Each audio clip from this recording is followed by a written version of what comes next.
Hello guys. कैसे हैं आप लोग? उम्मीद है कि अच्छे होंगे। तो चलिए दोस्तों, सीटेट की तैयारी के क्रम में आज एक नया अध्याय जो कि हिंदी से रिलेटेड है, जिसका टॉपिक है हिंदी गद्यांश और अनुच्छेद। क्योंकि फ्रेंड्स, ये हिंदी के, आप चाहे इंग्लिश चूज़ की हो तो आपने हिंदी ली होगी, तो ये तो गद्यांश आने ही आने हैं। तो इन्हें किस तरीके से सॉल्व करते हैं आज इस वीडियो में देखने वाले हैं। तो चलिए दोस्तों, वीडियो को जल्दी से कर दें लाइक और शेयर। और फ्रेंड्स, अगर चैनल पर पहली बार आए हैं तो चैनल को कर लें सब्सक्राइब। तो चलिए दोस्तों, देखते हैं इसका पहला गद्यांश से रिलेटेड किस टाइप का ये होता है, उसके बारे में देख लेते हैं। तो शुरुआत करते हैं पहले गद्यांश से। वीडियो को दोस्तों शुरू से अंत तक ज़रूर देखें, तभी आपको ये समझ में आएगा कि गद्यांश को किस प्रकार से हमें सॉल्व करना है। तो सबसे पहले आपको देखना है कि गद्यांश छोटा है या बड़ा। अगर गद्यांश फ्रेंड्स बड़ा है तो आप सबसे पहले प्रश्नों को देख लें। प्रश्नों को देखने के बाद उसमें कुछ मुख्य पॉइंट्स होते हैं, उनको आप अंडरलाइन या नोट कर लें।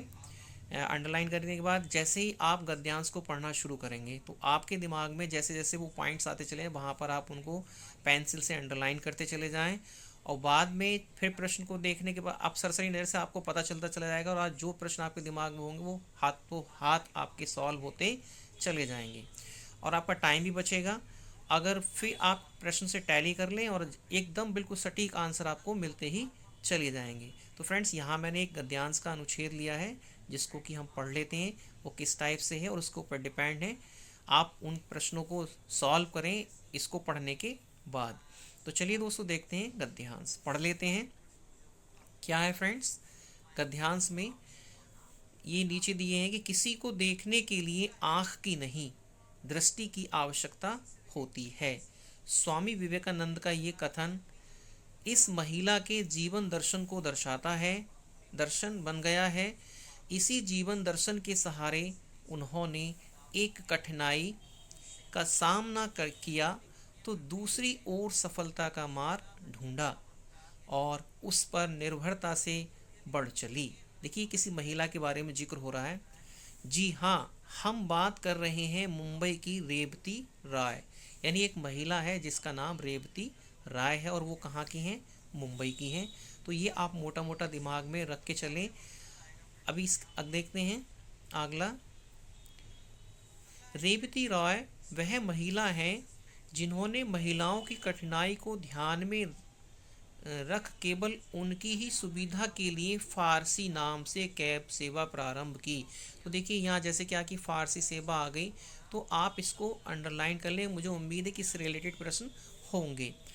उद्देश्य स्पष्ट था, काम काज और ज़रूरतमंद महिलाओं को शहर में सुरक्षित सफ़र का भरोसा देना। तो देखिए, उन्होंने वो जो कैब शुरू की है वो महिलाओं के लिए शुरू की है।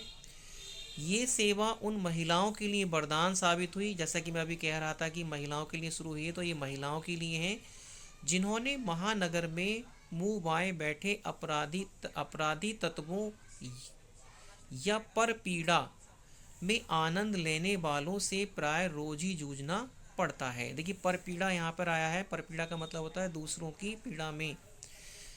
खतरों और आशंकाओं से भरी सड़क पर, देखिए सड़क पर जो जीवन होता है वो खतरों से भरा होता है। परिवहन की जिंदगी में कदम रखने का निर्णय लेना रेवती के लिए सरल नहीं था। ये रेवती कौन है? एक महिला है जो कि मुंबई की है, जिन्होंने कैब शुरू की है, उसका नाम है फारसी। तो ये दिमाग में एकदम पिक्चर बनती चली जाती है। लेकिन कभी कभी व्यवस्था भी प्रेरणा देती है। ऐसे ही अवसर पर आँख नहीं दृष्टि वाला दर्शन प्रेरक होता है। गंभीर बीमारी से जूझ रहे पति के इलाज में उसने सारी जमा पूंजी खर्च हो जाने के बाद रेवती को अपने अस्तित्व के लिए कुछ ना कुछ करना था। सो उन्होंने एक कदम नया रास्ता चुना, कैब के द्वारा महिलाओं को सुरक्षित यात्रा का आश्वासन। ये फ्रेंड्स कैब है। तो फ्रेंड्स, आपने ये पढ़ लिया कि एक महिला है और उन महिला का नाम है रेवती, और उन्होंने कैब स्टार्ट की है महिलाओं के लिए, और उन महिलाओं के लिए जो कि रोज नित्य जो है कि परिवहन की ज़िंदगी में जो महानगरों में ये यात्राएं करती हैं, और जो पास में बैठे अपराधी उनको मुँह बैठे अपराधी तत्वों पर या परपीड़ा पर आनंद लेने से प्राय रोज जूझना ही पड़ता है। तो उन्होंने इस चीज़ का इस गद्यांश में जिक्र किया है। और देख लेते हैं फ्रेंड्स इससे रिलेटेड कुछ प्रश्न। पहला प्रश्न दिया है, और फ्रेंड्स ये 15 नंबर के आते हैं। आपके 2 गद्यांश होते हैं, 2 गद्यांश पर आपको कहीं से कुछ करना नहीं होता, उन्हीं गद्यांशों में से आपके प्रश्न निकल आते हैं और बिल्कुल फ्री के नंबर होते हैं। बच्चों को ये तो जरूर करके आने चाहिए। देख लेते कौन सा विकल्प गद्यांश के मुख्य भाव से सबसे निकट है। देखिए कौन सा होगा, साहस और खतरे, या पहले घर फिर बाहर, या हिम्मत और जिंदगी, हिम्मत करे इंसान तो क्या काम है मुश्किल। तो फ्रेंड्स क्या आंसर होगा इसका। देखिए इसका आंसर जो होगा दोस्तों, क्योंकि अगर हिम्मत करेंगे तो कोई हिम्मत करे इंसान तो काम क्या काम है मुश्किल, यही हमारा इसका भाव मुख्यतः प्रकट कर रहा है कि रेवती राय के बारे में। तो यहाँ जो हमारा आंसर होगा डी बिल्कुल सही हो जाएगा। डी किस किस का फ्रेंड्स डी आंसर सही आया है, कमेंट करके बताते रहें कि आपके इसमें से कितने प्रश्न गद्यांश के अकॉर्डिंग सही हुए हैं। प्रश्न नंबर 2 है दोस्तों, किस शब्द में उपसर्ग और प्रत्यय दोनों है। देखिए एक ऐसा शब्द है जिसमें वो उपसर्ग भी जुड़ा है और प्रत्यय भी जुड़ा है, क्योंकि उपसर्ग प्रत्यय से रिलेटेड उसमें आपसे प्रश्न पूछा ही जाता है। तो देखिए प्रारंभ में, सफलता में, या परिवहन में, या कठिनाई, या तो किस में होगा दोस्तों। देखिए यहाँ पर जो हमारा शब्द है फ्रेंड्स, एक फल शब्द ले लेते हैं हम। अगर फल में हम सा जोड़ दें तो ये सफल बन जाएगा, और इसी में अगर हम ता जोड़ दें तो ये हो जाएगा सफलता। तो हमारा जो यहाँ आंसर होगा दोस्तों वो बी वाला बिल्कुल करेक्ट हो जाएगा, क्योंकि जो आपके उपसर्ग होते हैं वह आपके शब्द से शुरू में लगते हैं कि नहीं, किसी शब्द के पहले में लगता है, और आपका प्रत्यय जो होता है शब्द के अंत में लगता है। तो यहाँ पर जो सा है आपका क्या हो जाएगा फ्रेंड्स, उपसर्ग, और जो ता है वह आपका हो जाएगा प्रत्यय। तो यहाँ पर सफलता जो है बिल्कुल सही शब्द है। और ये अक्सर मैंने सफलता को देखा है कि ज़्यादातर ये प्रश्न पूछा जाता है, दोनों ही पूछ लेता है, तो ये दोनों सटीक बैठता है बिल्कुल। अगला है शब्द परपीड़ा। जैसे कि उन्हें अभी आया था परपीड़ा, तो परपीड़ा का अर्थ क्या है, गद्यांश के अकॉर्डिंग बताना है आपको। ये नहीं कि आप कहीं से भी इसका अर्थ दे दें, गद्यांश में जो परपीड़ा का अर्थ बताया होगा आपको वही इंडिकेट करना है। तो ये क्या था, दूसरों से पीड़ा, दूसरों में पीड़ा, या दूसरों की पीड़ा, या फ्रेंड दूसरों को पीड़ा। तो यहाँ जो हमारा आंसर होगा दोस्तों क्या होगा, इसका जो आंसर होगा दोस्तों वह होगा दूसरों की पीड़ा। तो यहाँ पर जो बिल्कुल आंसर सही हो जाएगा आपका वह होगा सी वाला, सी, दूसरों की पीड़ा, यानी दूसरों की पीड़ा। परपीड़ा शब्द का जो अर्थ है फ्रेंड दूसरों की पीड़ा। अगला है गद्यांश के प्रारंभ में कुदरत कथन किसके जीवन दर्शन का है। यानी ये जो गद्यांश के प्रारंभ में जो दिया गया है वह किसके जीवन दर्शन को दर्शाता है। तो फ्रेंड्स वह किसके जीवन के दर्शन को दर्शा रहा है, गद्यांश में उद्धृत जो कथन है वह दर्शा रहा था रेवती राय के जीवन को। तो यहाँ पर जो आंसर सही होगा दोस्तों वह होगा बी, क्योंकि रेवती राय के जीवन दर्शन को ही जो गद्यांश है उसमें दर्शाया गया है। तो बी आंसर बिल्कुल सही होगा, बी। अगला है दोस्तों, रेवती रॉय की कैब सेवा मूलतः किसके लिए थी या किसके लिए है, उसने पूछा है। तो आप बड़े आसानी से आंसर दे सकते हैं, किसके लिए, कामकाजी महिलाओं के लिए, महानगरों के लिए, ज़रूरतमंद लोगों के लिए, मुंबई के निवासियों के लिए। तो यहाँ जो आंसर होगा फ्रेंड्स क्या होगा कि उनकी जो सेवा थी रेवती रॉय की वो किसके लिए थी, कामकाजी महिलाओं के लिए थी। तो आपका आंसर यहाँ पर ए बिल्कुल करेक्ट हो जाएगा। अगला है दोस्तों, कामकाजी महिलाओं को प्राय नित्य ही जूझना पड़ता है, जैसे कि हमने देखा था किससे, परपीड़क और अपराधी लोगों से, मनमानी करने वाले बालकों से, परिवहन की समस्याओं से, गृहस्थी की समस्याओं से, या परपीड़क और अपराधी लोगों से। तो आपको पता ही था कि जब वो जाती थी तो किससे गुजरना पड़ रहा है उनको, परपीड़क और अपराधी लोगों से। तो यहाँ पर हमारा आंसर डी बिल्कुल करेक्ट हो जाएगा, डी। किस किस का फ्रेंड डी आंसर आया है। 7 नंबर है, कैब सेवा प्रारंभ करने के पीछे का कारण क्या था। ये कैब है फ्रेंड्स, कैब, कैब समाज सेवा की भावना से, महिलाओं की कठिनाइयों से, सामाजिक दबाव से या पारिवारिक व्यवस्था से। उन्होंने जो कैब प्रारंभ करने का जो पीछे का कारण था वो था फ्रेंड्स महिलाओं की कठिनाइयों से। तो यहाँ हमारा आंसर बी बिल्कुल करेक्ट हो जाएगा। फ्रेंड्स वीडियो को शेयर और लाइक ज़रूर करते रहें कि आपका एक लाइक बहुत मोटिवेशन देता है हमको भी। 8वां नंबर है कि रेवती रॉय ने एकदम नया रास्ता चुना। क्या रास्ता चुना? खतरों में कदम रखने का, या बी लोगों की सेवा करने का, या सी बीमार पति की देखभाल करने का, या महिलाओं के लिए कैब संचालन का। कैब संचालन का किसका रखा फ्रेंड्स उन्होंने? तो यहाँ जो आपका आंसर होगा दोस्तों वह क्या होगा, जल्दी से कमेंट करके बताएं। तो रेवती राय ने जो कैब संचालन चुना था वो महिलाओं के लिए कैब संचालन का चुना था, जो कि हमारे गद्यांश में दिया गया है। तो यहाँ पर हमारा डी आंसर बिल्कुल सही हो जाएगा, डी। अगला है किस जिंदगी को खतरों और आशंकाओं से भरा माना गया है। जैसा कि अभी हमने देखा था पीछे, किसको माना गया था? तो फ्रेंड्स वह माना गया था किसको? फारसी कैब संचालन को, या कामकाजी महिलाओं की, महानगरों की, या सड़क परिवहन का। तो सड़क परिवहन का जो काम था फ्रेंड्स वह आशंकाओं से भरा हुआ था। तो यहाँ पर जो हमारा आंसर सही होगा वह होगा डी। डी आंसर बिल्कुल सही हो जाएगा दोस्तों, डी। अगला है प्रश्न। अब देखिए फ्रेंड्स यहाँ पर मैंने एक ये थे गद्यांश से रिलेटेड जो कि 9 प्रश्न थे। अब जो आपके 6 प्रश्न हैं वो इस काव्यांश से रिलेटेड होंगे। पढ़ लेते हैं इसको भी कि गरजते घन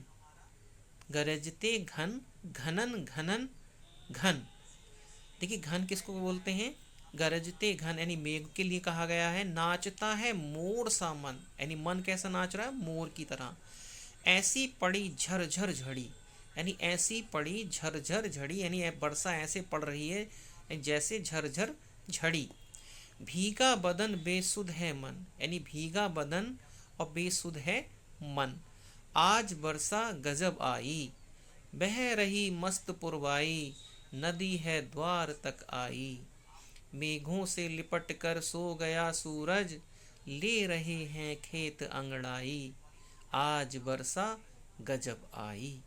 तो फ्रेंड्स ये एक छोटा सा काव्यांश के रूप में दिया गया है। अब देख लेते हैं इससे रिलेटेड कुछ प्रश्न।